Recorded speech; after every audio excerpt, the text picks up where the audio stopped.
வீட்டில் செல்வம் பெருக, லக்ஷ்மி கடாட்சம் அதிகரிக்க. மகாலட்சுமி மந்திரம். மகாலட்சுமி என்பவள் செல்வத்திற்கும் தனத்திற்கும் ஐஸ்வர்யத்திற்கும் உரிய கடவுள். ஸ்ரீ மகாவிஷ்ணுவின் மனைவியான இவர் திருமகள் என்றும் போற்றப்படுகிறாள். மகாலட்சுமி ஸ்லோகத்தினால் என்ன நன்மை?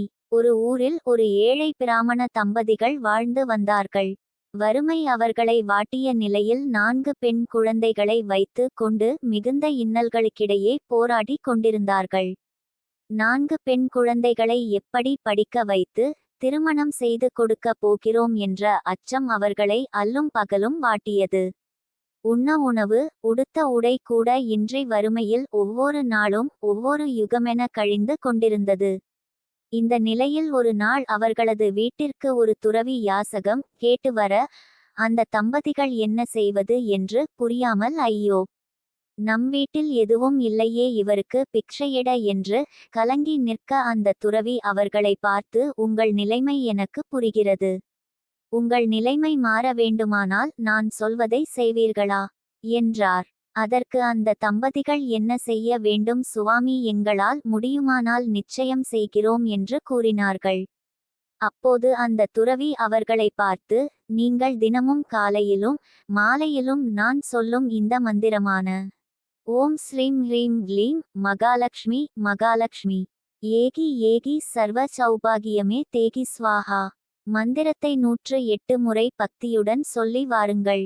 அப்படிச் சொன்னால் உங்களுக்கு அந்த மகாலட்சுமியின் கடாட்சம் கிடைக்கும். உங்கள் வறுமை நீங்கும். நான் சில காலம் கழித்து வருகிறேன் என்று கூறிவிட்டு சென்று விடுகிறார். அந்த துறவியின் அறிவுரைப்படி பிராமணரின் மனைவி தினமும் மந்திரத்தை 108 முறை உச்சரித்து வந்தாள். அந்த துறவி கூறியது போல் அவர்கள் வீட்டில் மகாலட்சுமி கடாட்சம் பெருகி அவர்களது 4 பெண்களுக்கும் திருமணம் செய்து வைத்து மிகுந்த செல்வத்தோடு வாழ்ந்து கொண்டிருந்தனர். அப்பொழுது அந்த துறவி மீண்டும் வந்து அவர்களின் வாசலில் நிற்க, அந்த தம்பதிகள் அவரது காலில் விழுந்து வணங்கி அவரை உள்ளே அழைத்து வந்து விருந்து உபசரித்து, சுவாமி, நீங்கள் கூறியது போல் அந்த மகாலட்சுமி ஸ்லோகத்தை நான் விடாமல் தினமும் சொல்லி வருகிறேன். இப்பொழுது நாங்கள் செல்வச் செழிப்போடும் மிகுந்த சந்தோஷத்தோடும் வாழ்ந்து கொண்டிருக்கிறோம் என்றார்கள். துறவியும் அவர்களை ஆசீர்வதித்துச் சென்றார். மகாலட்சுமியின் பூரண கடாட்சத்தை பெற இன்றைய காலகட்டத்தில் வருமானத்திற்கு ஏற்ப செலவுகளும் வருவதால் செல்வத்தை கட்டி காப்பது அவசியம். இப்படிப்பட்ட நிலைமையில் நாம் இவ்வாறு மகாலட்சுமியின் மந்திரத்தை சொல்லி வருவோமானால் நம் வீட்டில் மகாலட்சுமி குடி கொண்டு அனுக்கிரகம் செய்வாள். செல்வத்தை வரவழைக்கவும் வந்த செல்வத்தை தக்கவைத்து கொள்ளவும் இந்த மந்திரத்தை சொல்லி நல்ல பல செல்வங்களை பெற்று வாழுவோமாக. இந்த மந்திரத்தை சொல்வதனால் நாம் மகாலட்சுமியின் பூரண கடாட்சத்தை பெற்று வாழலாம். தினமும் சொல்லி வருவதால் பல நன்மைகள் உண்டாகும். மகாலட்சுமி மந்திரத்தை சொல்லும் முறை.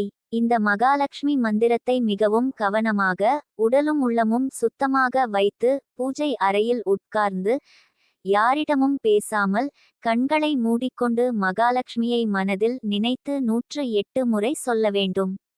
மகாலட்சுமிக்கு உகந்த நாளான வெள்ளிக்கிழமைகளில் வீட்டு வாசலில் மாக்கோலம் இட்டு வீடு முழுவதும் சாம்பராணி தூபம் போட்டு குத்து விளக்கு ஏற்றி பின்பு கிழக்கு திசை நோக்கி அமர்ந்து இதைச் சொல்வது நல்ல பலனை தரும்.